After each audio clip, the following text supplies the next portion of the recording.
সকলকে আহ্বান রাখবো যে আগামী নির্বাচনে অর্থাৎ আগামী 12 তারিখে যে ভোট, এই ভোট আপনাদের সকলের পবিত্র আমানত এবং এর মাধ্যমে শুধু আমাদের বাউফল না, পুরো জাতি গঠন হবে এবং জাতির সঠিক নেতৃত্ব আমাদেরকে বেছে নিতে হবে।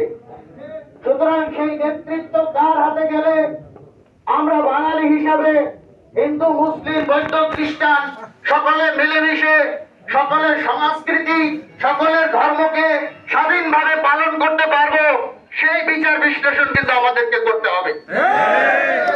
আমরা তথাকথিত আবেগে বা অন্য অনেকের বিভিন্ন রকমের অপপ্রচারে কখনোই কান দেব না। সুতরাং আমরা মনে করি যে আমাদের মুক্তিযুদ্ধের সময় আমরা বাপদাদার কাছে শুনেছি, আজকের যিনি আমাদের ক্যান্ডিডেট তিনি একজন মুক্তিযোদ্ধা।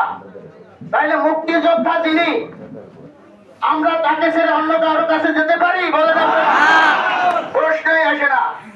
সুতরাং আমরা শহীদুল আলমের হাতকে শুধু নিজের ভোট না, আমরা মানুষদেরকে এভাবে বুঝাবো এবং সবার সাথে মত বিনিময় করে তাকে যেন বিজয়ী দেশে আমরা আবার এখানে সংবর্ধনা দিতে পারি, আমি সেই আশাবাদ ব্যক্ত রাখি।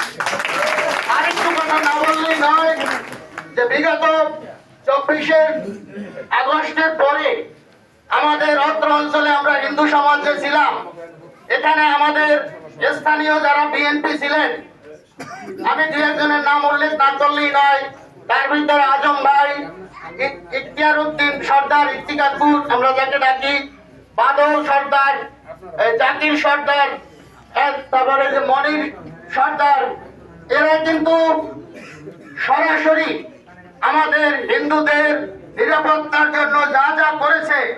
আমি তখন আমার স্ত্রীর চিকিৎসার জন্য ব্যাঙ্গালোরে ছিলাম, আমি আশ্চর্য হয়ে গেছি। 5 তারিখে ঘটনার পরে 5 তারিখ রাতেই আজম ভাই আমার কাছে ফোন দিছে প্রথম, এবং এরপর আমি ইফতিকারপুর ছেলে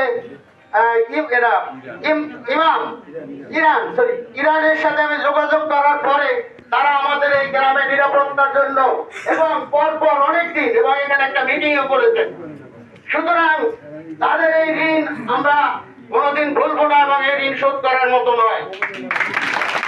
সুতরাং আমরা মনে করি আমাদের নিরাপত্তার জন্য এবং আমরা মিলেমিশে আমরা যে বাঙালি, বাংলাদেশি, সেই অস্তিত্ব রক্ষার জন্য আমরা সবাই ধানের শীষকে জয়যুক্ত করব, এই আশাবাদ রেখে আমি আমার সংক্ষিপ্ত বক্তব্য শেষ করছি। ধন্যবাদ সবাইকে। বাংলাদেশ জিন্দাবাদ।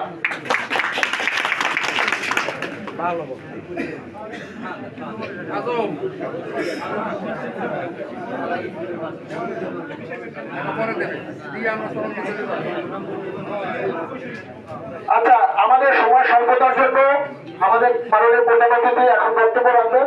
তার আগে আমি শুধু একটা কথা বলি আপনাদেরকে। মনে করেন যে এখানে আমার প্রিয় মামা আছেন লক্ষণ দাস। 5 তারিখের পরে আমরা এখানে একটা মিটিং করেছিলাম, সঞ্জয় এবং এখানকার লোকজন অ্যারেঞ্জ করেছিল। আমি জানি না, আমরা ছোটবেলা থেকে, আমার বাড়ি যখন ছোট তখন আমি বিলিনিয়া হাইটা কালা স্কুলে যেতাম। তখন পেটে একটা বাড়ি মতো, সেটা হলো দাসবাড়ি। দাসবাড়ি আমরা যখন ছোট ছিলাম